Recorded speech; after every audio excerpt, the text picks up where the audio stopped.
Hi hello welcome back to my YouTube channel. എല്ലാവർക്കും എൻ്റെ ഈ ചാനലിലോട്ട് സ്വാഗതം. മാസത്തിൻ്റെ ആദ്യ ആഴ്ചയിൽ ശമ്പളം അക്കൗണ്ടിൽ വരും. പക്ഷേ മാസം തീരുന്നതിന് മുമ്പ് പണം എവിടെ പോയെന്ന് പോലും അറിയില്ല. സേവ് ചെയ്യണം എന്ന് ഓരോ മാസം തീരുമാനിക്കും, പക്ഷേ ഒടുവിൽ ഒന്നും ബാക്കിയാകാറില്ല. അങ്ങനെയാണെങ്കിൽ ഇന്ന് ഞാൻ നിങ്ങളെ പരിചയപ്പെടുത്താൻ പോകുന്നത് 120 വർഷത്തിലേറെ പഴക്കമുള്ള ഒരു ജാപ്പനീസ് രീതിയാണ്. കപ്പിപ്പോ അല്ലെങ്കിൽ കപ്പിപ്പോ. ഒരു ചെറിയ ശീലം ജപ്പാനിലെ നിരവധി കുടുംബങ്ങളെ മികച്ച രീതിയിൽ പണം കൈകാര്യം ചെയ്യാൻ സഹായിച്ചിട്ടുണ്ട്. അതിൽ വലിയ രഹസ്യങ്ങളോ കഠിന അധ്വാനമോ കണക്കുകളോ ഒന്നും തന്നെ ഇല്ല. വേണ്ടത് ഒരു നോട്ട്ബുക്കും ഒരു പേനയും മാത്രം. അപ്പോൾ നമുക്ക് തുടങ്ങിയാലോ? കപ്പിപ്പോ എന്താണ്? കപ്പിപ്പോ എന്ന വാക്കിൻ്റെ അർത്ഥം ഹൗസ് ഹോൾഡ് ഫിനാൻഷ്യൽ ലീഗർ. അതായത് കുടുംബത്തിൻ്റെ വരവും ചെലവും രേഖപ്പെടുത്തുന്ന പുസ്തകം എന്നാണ്. 1904 ജപ്പാനിലെ ആദ്യ വനിതാ മാധ്യമ പ്രവർത്തകരായ ഹൈനി മോട്ടോഗ് എന്ന ഈ രീതി അവതരിപ്പിച്ചു.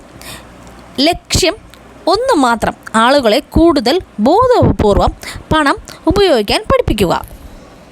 കപ്പിപ്പോയുടെ പ്രധാന ആശയം: കപ്പിപ്പോ നിങ്ങളോട് പറയുന്നത് കൂടുതൽ സമ്പാദിക്കുന്ന എന്നല്ല പ്രധാനം, ബുദ്ധിപൂർവ്വം ചെലവഴിക്കുന്നത് എവിടെയാണ്, എങ്ങനെയാണ് എന്നതിലാണ്. ഈ രീതിയിൽ ഓരോ മാസവും 4 ചോദ്യങ്ങൾ സ്വയം നിങ്ങൾ ചോദിക്കുക. ഈ മാസം എനിക്ക് എത്ര വരുമാനമുണ്ട്? ഇതിൽ നിന്ന് എത്ര രൂപ സേവ് ചെയ്യണം? ഞാൻ പണം എവിടെയൊക്കെ ചെലവഴിക്കുന്നു? അടുത്ത മാസം എങ്ങനെ മെച്ചപ്പെടുത്താം? കപ്പിപ്പോ ഒരു സാധാരണ ബഡ്ജറ്റിംഗ് രീതിയല്ല. ഇത് പണത്തോട് നമ്മുടെ മനോഭാവം മാറ്റുന്ന ഒരു ജീവിത ശൈലിയാണ്. ഇന്നത്തെ കാലത്ത് ശമ്പളം കിട്ടിയാൽ ആദ്യം ചിലവാക്കുന്നത് മാസാവസാനം എന്നല്ല, ബാക്കിയുണ്ടെങ്കിൽ മാത്രം സേവ് ചെയ്യുക എന്നാണ് കപ്പിപ്പോ പറയുന്നത്. അതിൻ്റെ നേരെ വിപരീതമാണ്.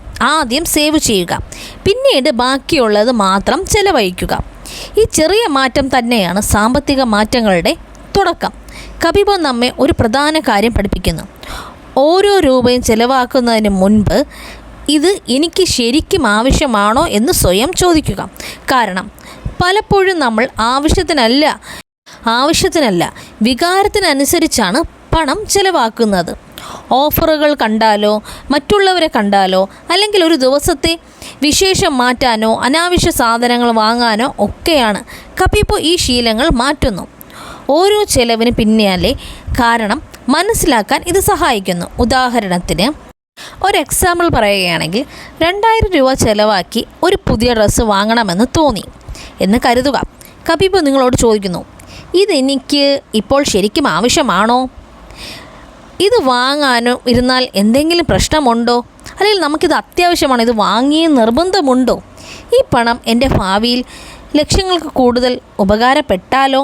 അല്ലേ, നമുക്കൊരു ചെറിയ സേവ് ചെയ്താലോ ഈ പണം? ഈ ചോദ്യങ്ങൾ സത്യസന്ധമായി ഉത്തരം നൽകുമ്പോൾ പല അനാവശ്യ ചെലവുകളും സ്വയം മുറിക്കാൻ തുടങ്ങുന്നു. കപ്പിപ്പോ മറ്റൊരു പ്രധാന സന്ദേശം നമുക്ക് നൽകുന്നു: ചെറിയ ചെലവുകളാണ് വലിയ സമ്പാദ്യത്തെ ഇല്ലാതാക്കുന്നത്. അതുകൊണ്ട് ചെറിയൊരു എമൗണ്ട് ആയാൽ പോലും നമ്മൾ സേവ് ചെയ്യുകയാണെങ്കിൽ അത് നാളെ നമുക്ക് വലിയൊരു സഹായമായി തീരും. ഒരു ദിവസത്തെ ചെറിയൊരു കാപ്പി, ഓൺലൈൻ ഫുഡ് ഡെലിവറി, അല്ലെങ്കിൽ ആവശ്യമില്ലാതെ ചെറിയ ഷോപ്പിംഗ്, ഇവ ഓരോന്നും ചെറിയ തുകയായിരിക്കാം, പക്ഷേ ഒരു മാസം കഴിഞ്ഞാൽ അതിൻ്റെ ആകെ തുക ആയിരങ്ങളാവാം. ഓർക്കുക സുഹൃത്തുക്കളെ, കൂടുതൽ സമ്പാദിക്കണമെന്നില്ല, സമ്പാദിക്കുന്ന പണം ബുദ്ധിപൂർവ്വം ഉപയോഗിക്കാൻ പഠിച്ചാൽ മതി. അതാണ് കപ്പിപ്പോയുടെ യഥാർത്ഥ ആശയം. ഒരു പോയിന്റ് പറയട്ടെ. ചെലവുകൾ നമുക്ക് 4 വിഭാഗങ്ങളായി തിരിക്കാം. നമുക്ക് 4 കാറ്റഗറിയിലോട്ട് ഈ 4 വിഭാഗങ്ങളായിട്ട് നമുക്ക് തിരിക്കാം.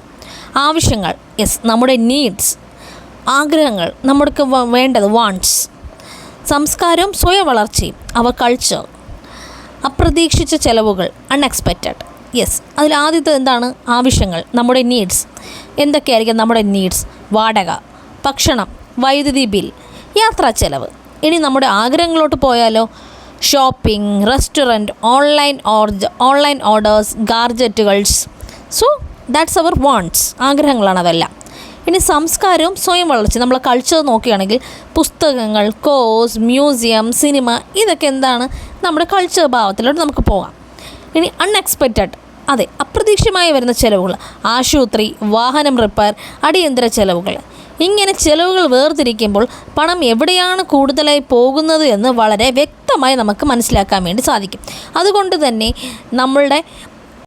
തന്നെ ഒരു മാസത്തെ ഇൻകവും എക്സ്പെൻഡിച്ചറും നമ്മൾ ബുക്കിൽ എഴുതി വെക്കുക തന്നെ ചെയ്യണം. അതിലൂടെ മാത്രമേ നമുക്ക് നോട്ട് ചെയ്ത് നമുക്ക് മനസ്സിലാക്കാൻ വേണ്ടി സാധിക്കുകയുള്ളൂ. എന്തുകൊണ്ടാണ് കൈകൊണ്ട് എഴുതണമെന്ന് പറയുന്നത്? ഇന്ന് നിരവധി മൊബൈൽ ആപ്പുകളുണ്ടല്ലോ അല്ലേ?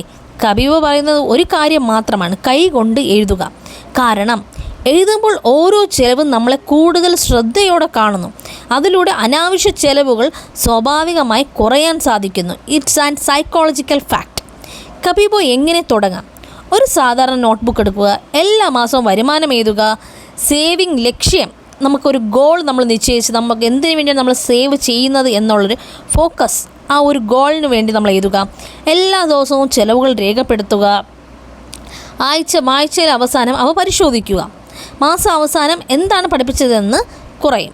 ഇത്ര മാത്രം. കബീബയുടെ ഗുണങ്ങൾ നമുക്ക് നോക്കുകയാണെങ്കിൽ സേവിങ് വർദ്ധിക്കും, അനാവശ്യമായ ചിലവുകൾ കുറയും, പണത്തെക്കുറിച്ചും സമ്മർദ്ദം കുറയും, കുടുംബ ബഡ്ജറ്റ് നിയന്ത്രിക്കാൻ നമുക്ക് എളുപ്പമാകും, പണം എവിടെയാണ് പോകുന്നത് എന്ന് നമുക്ക് വ്യക്തമായിട്ട് അറിയാൻ വേണ്ടി നമുക്ക് സാധിക്കും. ഒരു കാര്യം ഞാൻ പറയട്ടെ സുഹൃത്തുക്കളെ, കബീബ് ഒരു ബഡ്ജറ്റ് സേവിങ് മാത്രമല്ല, അത് പണത്തോടും നമ്മുടെ ചിന്താഗതിയും തന്നെ മാറ്റുന്ന ഒരു ജീവിത ശൈലിയാണ്. കൂടുതൽ സമ്പാദിക്കുന്നതല്ല യഥാർത്ഥ സമ്പത്ത്, സമ്പാദത്തിനെക്കുറിച്ച് ബുദ്ധിപൂർവ്വം കൈകാര്യം ചെയ്യുന്നതിലാണ്. ഇന്ന് തന്നെ ഒരു നോട്ട്ബുക്ക് എടുത്ത് നിങ്ങളുടെ ആദ്യത്തെ കബീബോ ആരംഭിക്കുക. ചെറിയ ശീലങ്ങൾ വലിയ സമ്പാദ്യങ്ങൾക്ക് മാറ്റങ്ങൾക്ക് തുടക്കമാവട്ടെ.